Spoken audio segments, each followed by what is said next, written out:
नमस्कार। Life in colour में आप सभी का स्वागत है। आज हम सुनते हैं कलम के जादूगर मुंशी प्रेमचंद जी की लोकप्रिय कहानियों में से एक, खुदी। मुन्नी जिस वक्त दिलदार नगर में आई, उसकी उम्र 5 साल से ज्यादा नहीं थी। वह बिल्कुल अकेली न थी।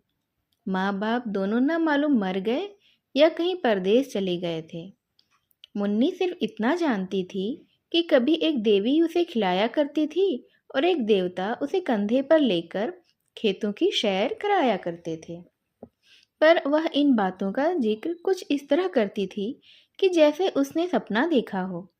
सपना था या सच्ची घटना, इसका उसे ज्ञान नहीं था। जब कोई पूछता, तेरे माँ बाप कहाँ गए हैं, तो वह बेचारी कोई जवाब देने की बजाय रोने लगती और यूं ही उन सवालों को टालने के लिए एक तरफ हाथ उठाकर कहती, ऊपर। कभी आसमान की तरफ देखकर कहती, वहां।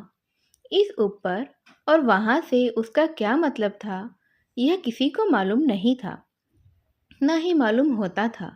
शायद मुन्नी को वह खुद भी नहीं मालूम था। बस एक दिन लोगों ने उसे एक पेड़ के नीचे खेलते देखा और इससे ज्यादा उसकी बात किसी को कुछ पता नहीं थी। लड़की की सूरत बहुत ही प्यारी थी। जो उसे देखता मोह जाता था। उसे खाने पीने की कुछ फिक्र नहीं रहती थी। जो कोई बुलाकर कुछ दे देता, वही वह खा लेती और फिर खेलने लग जाती थी। शक्ल सूरत से वह किसी अच्छे घर की लड़की मालूम होती थी। गरीब से गरीब घर में भी उसके खाने के 2 कौर और सोने को एक टाट के टुकड़े की कमी नहीं होती थी। वह सबकी थी, पर उसका कोई नहीं था।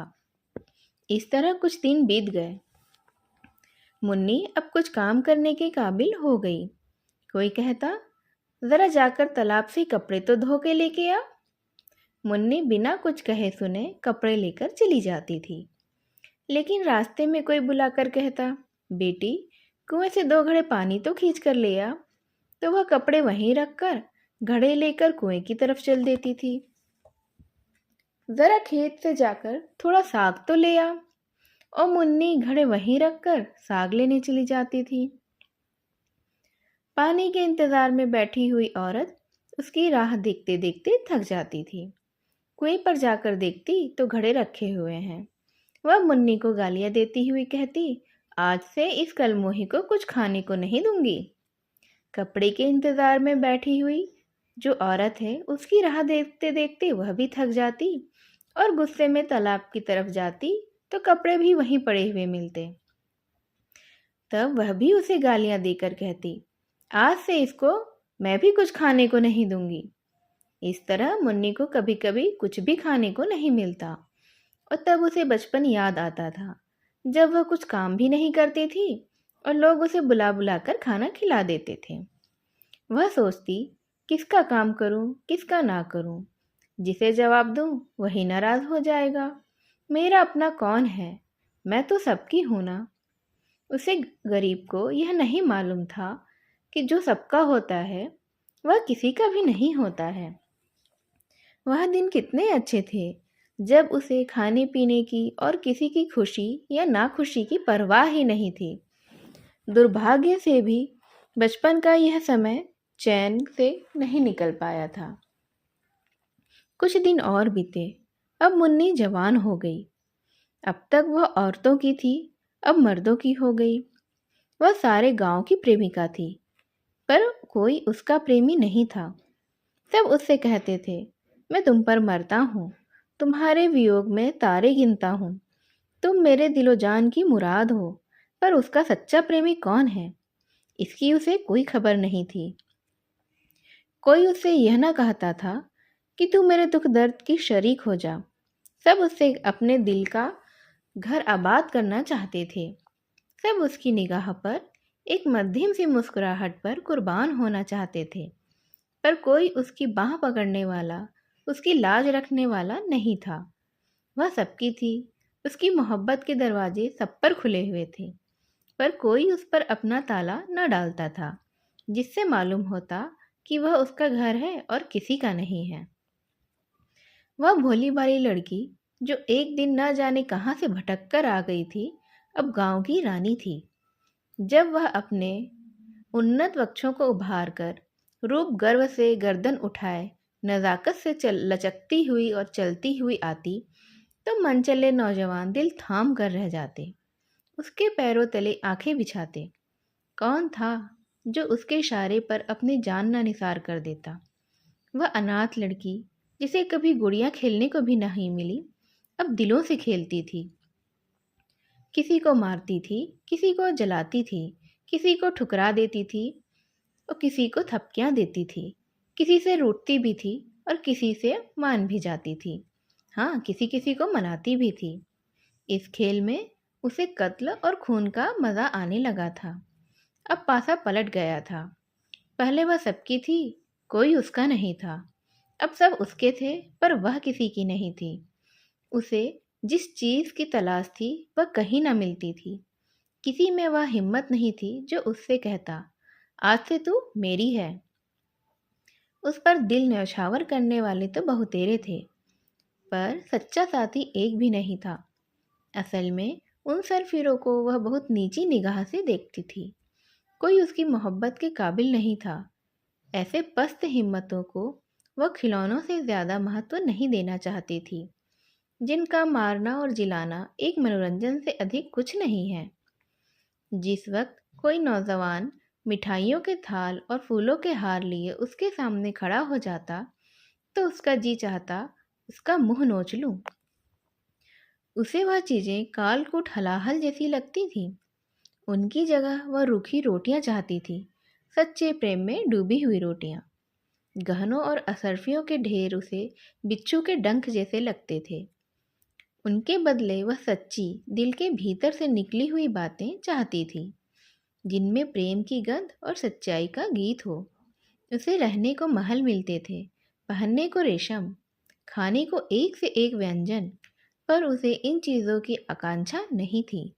उसे आकांक्षा थी फूस के झोपड़े, मोटे झोटे सूखे खाने।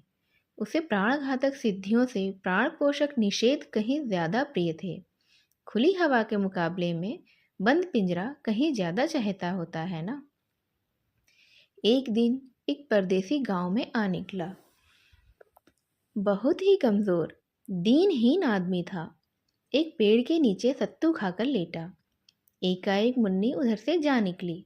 मुसाफिर को देखकर बोली, कहाँ जाओगे आप?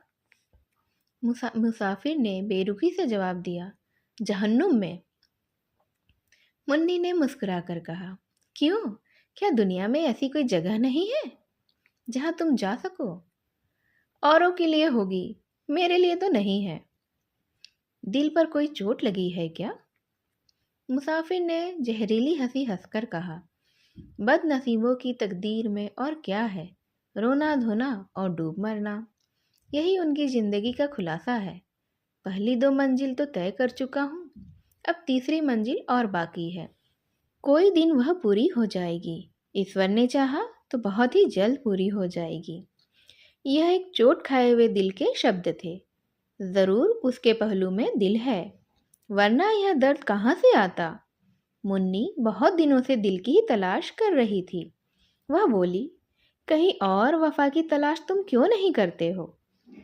मुसाफिर ने निराशा के भाव से उत्तर दिया, मेरी तकदीर में नहीं, वरना मेरा क्या बना बनाया घोंसला उजड़ जाता। दौलत तो मेरे पास नहीं, रूप रंग मेरे पास नहीं, फिर वफा की देवी मुझ पर क्यों मेहरबान होने लगी? पहले समझता था वफा दिल के बदले मिलती है, अब मालूम हुआ और चीज़ों की तरह वह भी सोने चांदी से ही खरीदी जा सकती है।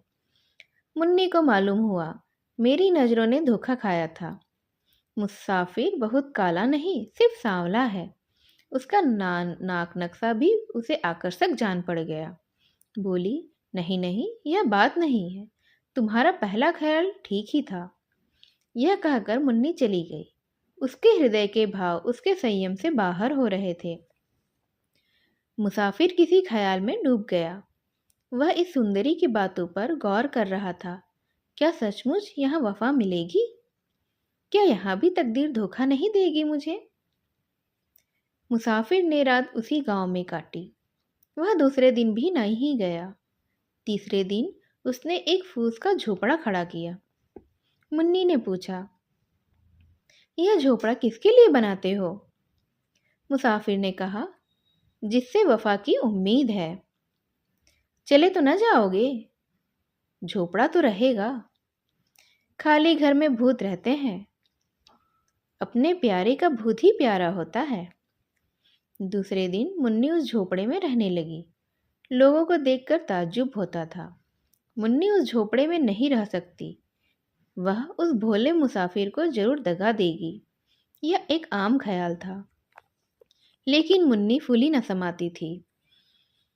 वह न कभी इतनी सुंदर दिखाई पड़ी थी और न ही इतनी खुश। उसे एक ऐसा आदमी मिल गया था जिसके पहलू में दिल था। लेकिन मुसाफिर को दूसरे दिन यह चिंता हुई कि कहीं यहाँ भी वही अभागा दिन न देखना पड़े। रूप में वफा कहाँ है? उसे याद आया, पहले भी इसी तरह की बातें हुई थी। ऐसी ही कसम खाई गई थी। एक दूसरे से वादे किए गए थे, मगर उन कच्चे धागों को टूटते कितनी ही देर लगी। वह धागे क्या फिर न टूट जाएंगे? उसके क्षणिक आनंद का समय बहुत जल्द बीत गया और फिर वही निराशा उसके दिल पर छा गई। इस बार हमसे भी उसके जिगर का जख्म नहीं भरा। तीसरे रोज वह सारे दिन उदास और चिंतित बैठा रहा और चौथे रोज लापता हो गया। उसकी यादगार सिर्फ उसकी फूस की झोपड़ी ही रह गई। मुन्नी दिन भर उसकी राह देखती रही। उसे उम्मीद थी कि वह जरूर आएगा। लेकिन महीनों गुजर गए और मुसाफिर नहीं लौटा। ना ही कोई खत आया। लेकिन मुन्नी को उम्मीद थी वह ज़रूर आएगा। साल बीत गया। पेड़ों में नई नई कोपलें निकली, फूल भी खिले, फल लगे, काली घटाएं आईं, बिजली चमकी, यहाँ तक कि जाड़ा भी बीत गया और मुसाफिर नहीं लौटा। मगर मुन्नी को अब भी उसके आने की उम्मीद थी। वह ज़रा भी चिंतित नहीं थी, भयभीत नहीं थी। वह दिन भर मजदूरी करती और शाम को झोपड़े में पड़ी रहती। लेकिन वह झोपड़ा अब एक सुरक्षित किला था, जहाँ सिरफिरों की निगाह के पांव भी लंगड़े हो जाते थे। एक दिन वह सर पर लकड़ी का गट्ठा लिए चली आती थी। एक रसीहे ने छेड़खानी की। मुन्नी, क्यों अपने सुकुमार शरीर के साथ यह अन्याय करती हो? तुम्हारी एक की कृपा दृष्टि पर इस लकड़ी के बराबर सोना न्यौछावर कर सकता हूँ। मुन्नी ने बड़ी घृणा के साथ कहा, तुम्हारा सोना तुम्हें ही मुबारक हो। यहाँ अपनी मेहनत का भरोसा है। क्यों इतना इतराती हो? अब वह लौट कर नहीं आएगा। मुन्नी ने अपने झोपड़े की तरफ इशारा करके कहा, वह गया कहाँ जो लौट कर आएगा? मेरा होकर वह फिर कहाँ जा सकता है? वह तो मेरे दिल में बैठा हुआ है। इसी तरह एक दिन एक और प्रेमी जन ने कहा, तुम्हारे लिए मेरा महल हाजिर है, इस टूटे फूटे झोपड़े में क्यों पड़ी हो? मुन्नी ने अभिमान से कहा, इस झोपड़े पर 1,00,000 महल न्यौछावर हैं। यहाँ मैंने वह चीज़ पाई है जो कहीं और नहीं मिलती है, न मिलती थी और न मिल सकती है। यह झोपड़ा नहीं है, मेरे प्यारे का दिल है। इस झोपड़े में मुन्नी ने 70 साल काटे। मरने के दिन तक उसे मुसाफिर के लौटने की उम्मीद थी। उसकी आखिरी निगाहें दरवाजे की तरफ ही लगी हुई थीं। उसके खरीदारों में कुछ तो मर गए, कुछ जिंदा हैं। मगर जिस दिन से वह एक की हो गई, उसी दिन से उसके चेहरे पर दीप्ति दिखाई पड़ी, जिसकी तरफ ताकते ही वासना की आंखें अंधी हो जाती। खुद ही जब जाग जाती है तो दिल की कमजोरियों उसके पास आने से बेहद डरती हैं। इस तरह ये कहानी, जो एक लड़की के प्यार की, मान की, सम्मान की कहानी थी, यहीं समाप्त होती है। इसे ध्यान से सुनने के लिए आप सभी का धन्यवाद। नमस्कार।